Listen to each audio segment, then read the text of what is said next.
ভোটের মুখে তারা রেড করতে যাচ্ছে, তারা ধরে আনছে, তারা ভয় দেখাচ্ছে। আমরা আজ খুব স্পষ্টভাবে অভিযোগ আনছি, 26শে মার্চ 2024 এনআইএ এর সুপার এসপি ধনরাম সিং এর কলকাতার বাড়িতে যান বিজেপির নেতৃত্ব। তারা দেখিয়ে দেন, লিস্ট তুলে দেন কোন কোন এলাকায় কাদের গ্রেফতার করতে হবে। সেই অনুযায়ী এনআইএ ঠিক করে যে তল্লাশি করে সেই জায়গায় আতঙ্ক ছড়িয়ে তৃণমূলের বুথকর্মী নেতাদের আনবে।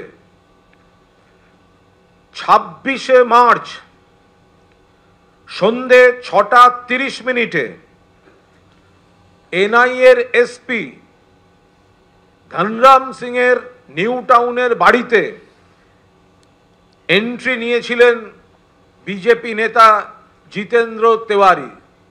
এটা ভিজিটার্স বুক, এটা এনআইএর এসপি ধনরাম সিং এর বাড়ির ভিজিটার্স বুক। সেখানে দেখা যাচ্ছে, আপনাদের কপি দিয়ে দেওয়া হয়েছে, JK তেওয়ারি, তার অ্যাড্রেস দেওয়া হয়েছে সরস্বতী নিকেতন, 5th ক্যামাক স্ট্রিট, কলকাতা। এই সরস্বতী নিকেতন 5 ক্যামাক স্ট্রিট, কলকাতা, এটি হচ্ছে জিতেন্দ্র তেওয়ারির মেয়ে পল্লবী তেওয়ারির বাড়ি। এবং এই বাড়িটা 5 নম্বর ক্যামাক স্ট্রিটে, যেখানে দুজন সেন্ট্রাল পুলিশের গার্ড সবসময় থাকে। অর্থাৎ এসপি এনআইএ ধনরাম সিং, তার বাড়িতে 26শে মার্চ গেছেন কে? ভিজিটার্স বুকে জিতেন তেওয়ারি, JK তেওয়ারি। তিনি কোথায় গেছেন, এন্ট্রি করেছেন? JK তেওয়ারি এন্ট্রি করেছেন, তিনি ওই হাউজিং এর ফ্ল্যাট নাম্বার J066 এ গেছেন। J066 অর্থাৎ কি দাঁড়ালো?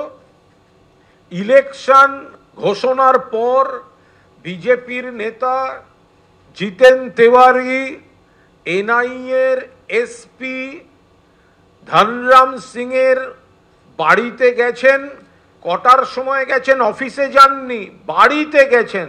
কটার সময় গেছেন? তিনি গেছেন সন্ধে 6:30। তিনি ছিলেন 7:22 পর্যন্ত। আর যে ফ্ল্যাটটায় গেছেন সেই ফ্ল্যাটটার ঠিকানা হচ্ছে J066। আমরা ওই বাড়ির দলিলটা এবার দেখাচ্ছি। ওই বাড়ির দলিল লিজ রেন্টে আছে। সেখানে মালিকের সঙ্গে এই বাড়ির যিনি বাসিন্দা হিসেবে সই করছেন তিনি হচ্ছেন ধনরাম সিং, DR সিং। এটা হচ্ছে লিজ এগ্রিমেন্ট, ওই ফ্ল্যাটের লিজ এগ্রিমেন্ট। আর এখানে ঢুকেছেন জিতেন্দ্র তেওয়ারি, বিজেপির নেতা। কখন ঢুকেছেন? ভোট ঘোষণার পর, আচরণবিধি যখন চলছে তখন ঢুকেছেন। কোথায় ঢুকেছেন? বাড়িতে। অফিসে যাননি, বাড়িতে গেছেন। এবং আমরা স্পষ্টভাবে অভিযোগ করছি যে একটি সাদা প্যাকেটে বিপুল অর্থের লেনদেন হয়েছে। আমরা তদন্ত চাইছি। আমরা পরিষ্কার বলছি, পুলিশকে এর FIR করতে হবে DR সিং এর বিরুদ্ধে। DR সিং এর বিরুদ্ধে FIR করতে হবে, কারণ ইনি সম্পূর্ণ অনৈতিকভাবে এবং সেদিন প্যাকেটে টাকার লেনদেন হয়েছিল কিনা তদন্ত চাই। পুলিশকে তদন্ত করে দেখতে হবে যে এই ভিজিটার্স বুক, সেখানে ভিজিটার যে ঠিকানায় যাচ্ছেন আর এই লিজ রেন্ট সেটা তার সত্যতা পুলিশ আরও একবার প্রমাণ করুক।